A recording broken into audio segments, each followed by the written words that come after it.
These are 5 players poised to break out.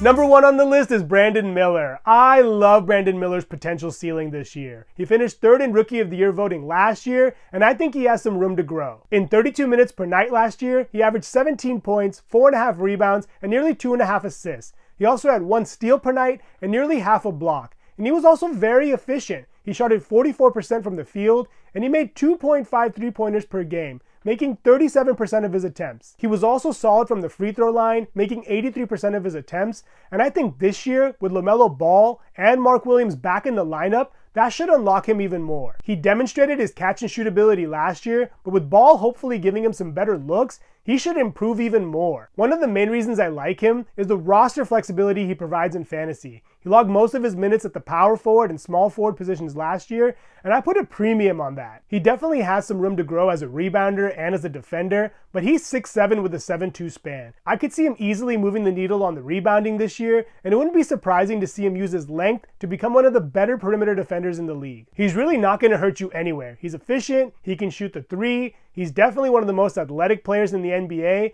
and I think he's a great pick in both categories and points leagues. He's currently going in the 5th round, but I would consider being a little bit more aggressive than that. Number 2 on the list is Assar Thompson. Thompson was having a great rookie season until it was unfortunately cut short due to a blood clot. But over his last 20 games, he really started to turn it on, particularly on defense. He averaged around 11.5 points per game, grabbed around 5 rebounds per night, 4 of which were defensive. He had around 2 assists, 1.5 steals per night, and 1 block per night. And he was also very efficient from the field, shooting at 51% from the floor. Thompson does have an opportunity to grow in the scoring department. He only shot at 19% from 3 and around 60% from the free throw line. But I think last year, he was just a little bit nervous as a rookie. And this year, he should have a lot more minutes freed up. The Pistons were in a logjam last year between Bojan Bogdanovic, Alec Burks, and Thompson, and with both of them being traded mid-season last year, that really allowed Thompson to take the next step. And this year, given his position versatility, he should have no problem clearing 30 minutes a night. At this stage of his career, he's a better pick in categories leagues, but if he can move the needle on his scoring, he could be one of the best values of the draft. He's currently going in the 11th round, and I think that's an absolute steal. Number 3 on the list is Scoot Henderson. The heir apparent to Damian Lillard should have a great chance to take a big step in his sophomore year. The Blazers are one of the youngest teams in the NBA, and Henderson should have the biggest green light on this team, and arguably one of the biggest green lights in the NBA this year. I'm expecting him and whoever his backcourt mate will be, whether it be Anthony Simons or Shaedon Sharpe, to be one of the more exciting backcourt duos in the NBA this year. Henderson definitely got off to a rocky start and struggled a bit at times last year, but some of that is attributed to the fact that he was injured and that he wasn't starting to begin the year, but as soon as he got into the starting lineup, his confidence grew along with his game. Over his last 14 games, he averaged nearly 19 points, 4 rebounds, 8 assists, 1.5 steals, and nearly 2.3 3-pointers per game. As for his growing pains, he struggled with fouling, shooting percentage, and turnovers at times. But the hope is with more minutes this year, he'll make cleaner passes, have a better shot selection, and should avoid some of those ticky-tack fouls. Of course, this is still only year 2, so I'm expecting some of those issues to continue to plague him on some level,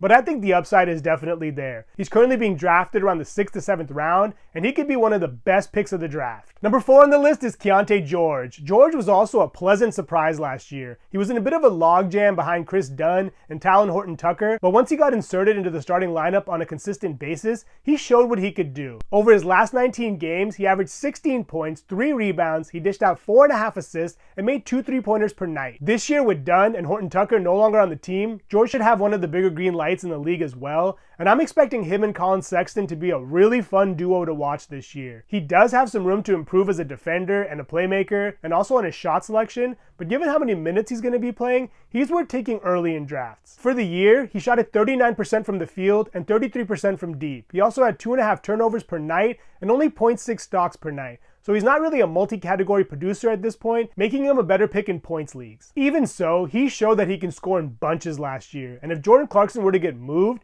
he would be unlocked even more. He's currently going between the 10th and 11th round, which I think is grossly undervalued. Number 5 on the list is Emanuel Quickley. Quickley was traded from the Knicks mid-season with RJ Barrett to the Raptors last year, and he was mostly a reserve in New York. once he came to the Raptors and became a starter, he really showed what he could do. He played 9 minutes more per game, and his production went up substantially. He nearly doubled his rebounding to 4.8 per night, tripled his assists to 6.8 per night, and knocked down 1 extra 3 per game without compromising his three-point percentage. He also increased his scoring average to 18.6 points per game, but he did see a slight hit in his field goal percentage and free throw percentage, but that's somewhat expected given that he was taking 4 extra shots per game. I think this is a reasonable expectation for him in terms of production this year. He's really not going to hurt you anywhere, and he'll also get you a steal per night. You may actually be able to get him for a discount because a lot of draft rankings are accounting for his time in New York. He's currently going in the 6th round, which I think is actually pretty fair. I might be a little bit more aggressive, but I think he's a great pick in both categories and points leagues. Those are the 5 players poised to break out. Thank you so much for watching. Please subscribe and let me know which players you think are going to break out in the comments below.